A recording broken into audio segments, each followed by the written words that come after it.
Hi there, Chris here. I wanted to show you something I'm working on and have been working on this basic theme for a very long time. I did purchase one of the, boy, what's his name? Having a senior moment here, sorry. Anyway, this is a whole kit where you can pin this up to a bunch of different keys. You have spacers so that you don't have to have an actual, you don't have to actually pick anything that's spaced. It's like a zero cut. And so it'll automatically turn. And unfortunately, in my excitement, playing with this thing, I've somewhat bricked it. And I did that by not loading it with enough discs and spacers to fill the whole thing. So you can see here, see how this first one is falling down? Well, it's almost virtually impossible to pick. I have taken the back off. Another thing, the other mistake I made is I didn't pin it to an actual key. And I locked it, and that was it. So it's very difficult. Oh boy, I thought I got it. It's very difficult because I can't set this first guy, no matter what I do with the rest of them, because it's floating. And I have thought, in my desperation, maybe I could pick it, or maybe I could somehow tension it back farther so that this would stay in place, but none of that has worked.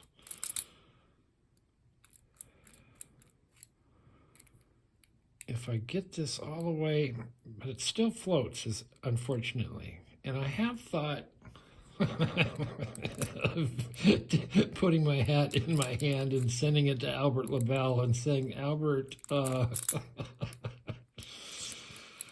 because he can pick just about any of these distatainer locks, even when they're messed up. So, I don't know, I might do that, but I digress.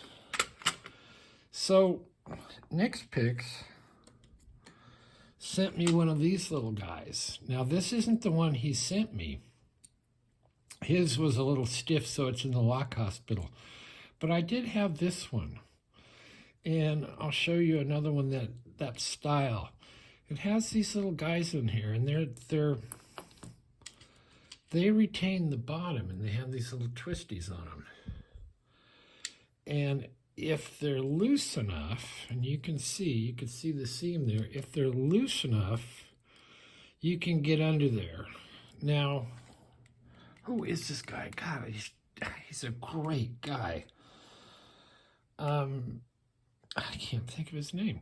He did one of these, and what he did is drilled this out enough so that he could pull it out, and he loaded it up with his stuff and then picked it.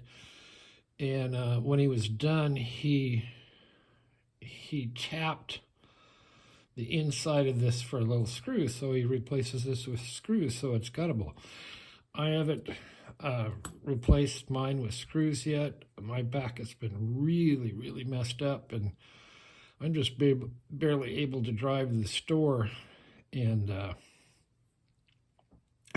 and when I drive by the hardware store to get the right screws for this, I'm just so much pain. I say, no, I'll do it another time. So I haven't done that yet. But I did want to show this, and that's one of the issues.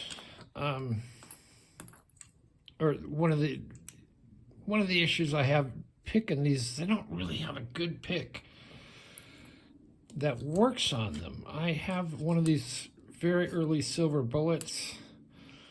Well, it's easier to show you this way. This, just doesn't fit down there. Now, I could sacrifice one of these tips And then I believe this will work because it's rounded and it should fit in these guys. So this is kind of out. I have picked some locks with this, but it's a very tough thing to learn how to feel. I have this guy,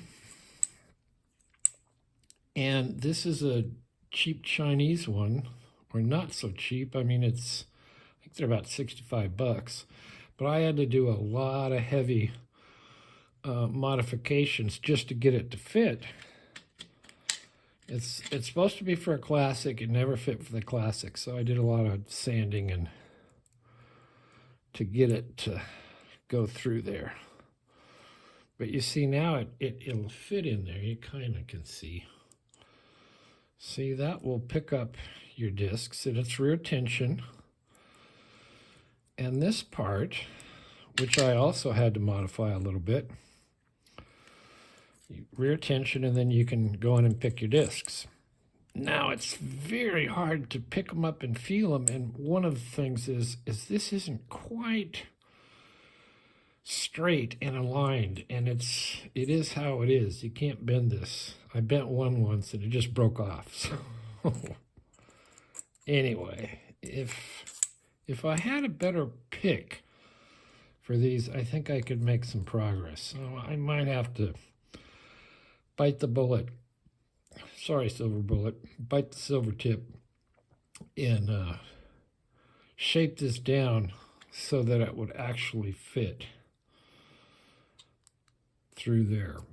That's probably my best bet. The other bet is to buy another one, the very cool one that has the big head here. That one I like the best because it sets right up against the lock and indexes. I mean, it keeps you from going this way, because when you're picking, it is a very, very tough feel. Anyway, I just wanted to show that, and I'll pull this apart. I've been very careful with this one. I hope I didn't put that in the wrong place. I know it goes there.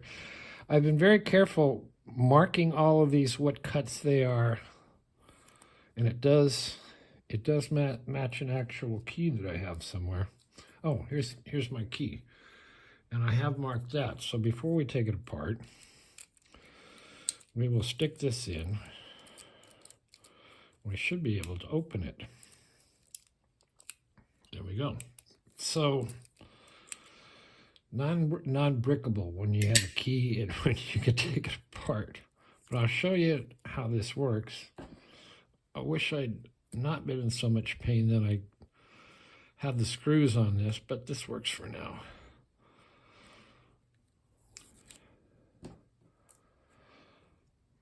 So that comes off, and this, when I pounded it off, it's a little bit moon, but I could straighten that part out. So as you see here, if I can find some tweezers. First you have this, then you have a spacer, wrong tweezers.